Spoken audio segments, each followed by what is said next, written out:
Welcome to law बडी। आज हम बात करेंगे इंडियन कॉन्स्टिट्यूशन के आर्टिकल 125 और 126 के बारे में। आर्टिकल 125 बात करता है जजेस की सैलरीज और प्रिविलेजेस के बारे में, और वहीं पे आर्टिकल 126 बताता है एक्टिंग चीफ जस्टिस के अपॉइंटमेंट के रूल्स। तो चलिए शुरू करते हैं।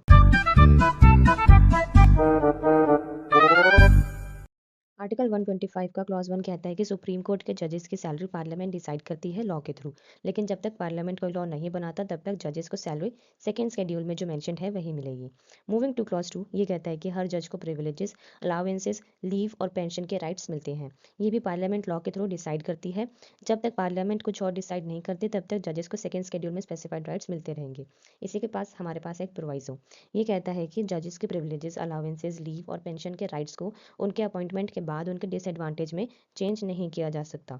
मतलब एक बार जज बन गए तो उनके फाइनेंशियल या सर्विस रिलेटेड राइट्स को खराब या कम नहीं किया जा सकता। ठीक है।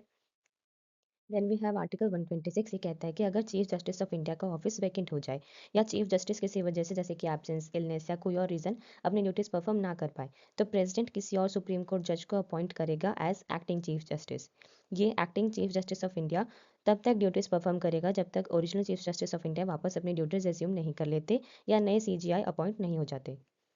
So this was detailed breakdown of Article 125 and 126 of Indian Constitution. If you found this video useful, do not forget to like, share and subscribe your Law Buddy for more such legal content. Thank you.